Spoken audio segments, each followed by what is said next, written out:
पद्य भाग। अब इसमें रैदास के पद। पहला पद, अब कैसे छूटे राम नाम रट लागी, प्रभु जी तुम चंदन हम पानी जाकी अंग अंग बास समानी।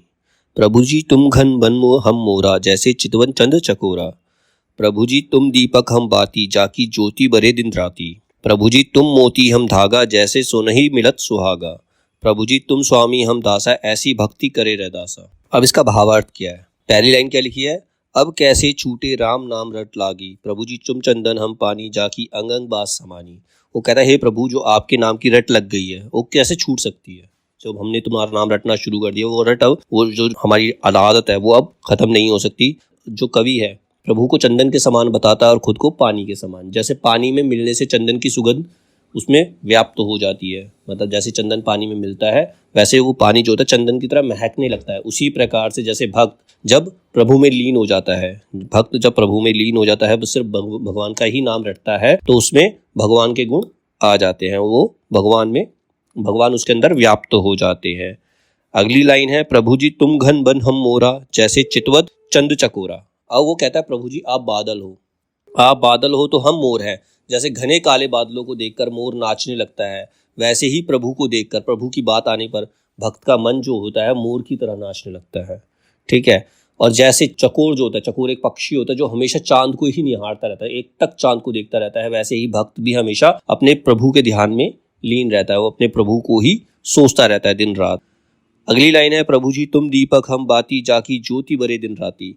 वो कह रहा है आप दीपक हो तो मैं उसकी बाती हूँ, जो प्रभु के प्रेम में दिन रात जलता रहता है। प्रभु से उसे प्रेम है तो प्रभु की लौ में हमेशा दिन रात जलता ही रहता है और दूसरों को रोशनी प्रदान करता है। प्रभु जी तुम मोती हम धागा जैसे सोनहि मिलत सुहागा। तो कहता है जिस प्रकार से मोती बहुत कीमती होता है, लेकिन मोती को पिरोने के लिए धागे की जरूरत पड़ती है, ऐसे ही प्रभु के नाम को आगे बढ़ाने के लिए उसके भक्तों की जरूरत है। तो उसको मोती को पिरोने वाले धागे के समान है। जो भक्त है, जो कवि है, वो प्रभु के लिए धागे के समान है जो उनके प्रेम रूपी मोती को संजोकर रखता है, इकट्ठा करके रखता है। जैसे सोनहि मिलत सुहागा, जैसे सुहागा एक पत्थर होता है जिसके संपर्क में आने से सोने की जो चमक होती है और ज्यादा बढ़ जाती है, सोना और ज्यादा चमकने लगता है। ऐसे ही भक्त कहता है जब वो प्रभु के संपर्क में आता है, प्रभु जो है सुहागे के समान है, जब जैसे ही वो प्रभु के संपर्क में आता है तो उसका व्यक्तित्व और ज्यादा, उसकी पर्सनैलिटी जो होती है और ज्यादा अच्छी हो जाती है और ज्यादा चमकदार हो जाती है। प्रभु जी तुम स्वामी हम दासा ऐसी भक्ति करे रैदासा। तो वो कहता है प्रभु आप ही स्वामी हैं, प्रभु स्वामी हैं और हम उनके दास हैं। भक्त जो है वो प्रभु के दास है और रैदास जो है ऐसी ही भक्ति चाहते हैं जिसमें वो हमेशा अपने प्रभु की सेवा करता रहे। अब इसका दूसरा पद है रैदास का, ऐसी लाल तुझ बिन कौन करे, गरीब निवाजू गुसैया मेरा माथे शत्रु धरे। जाकी छेती जगत कौ लागे ता पर तू ही ढरे, निजऊ ऊंच करे मेरा गोविंद काहू ते ना डरे। नाम देव कबीरो तिरोचनु साधना सैनु तरे, कही रविदास सुनहु रे संतहु हरिजीव ते सभे सरे।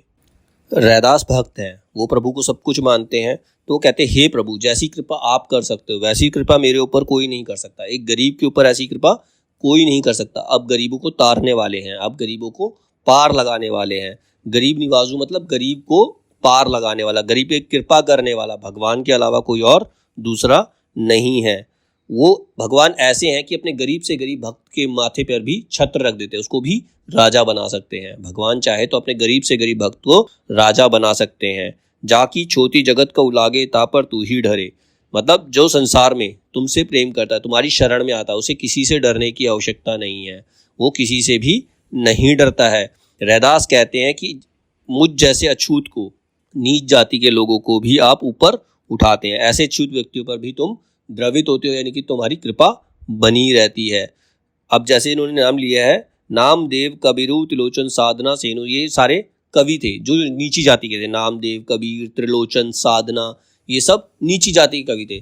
तो प्रभु की कृपा से, भगवान की कृपा से इन्होंने भी खूब नाम कमाया, ये भी पूरे संसार के अंदर फेमस हुए क्योंकि इन पर भगवान की कृपा थी।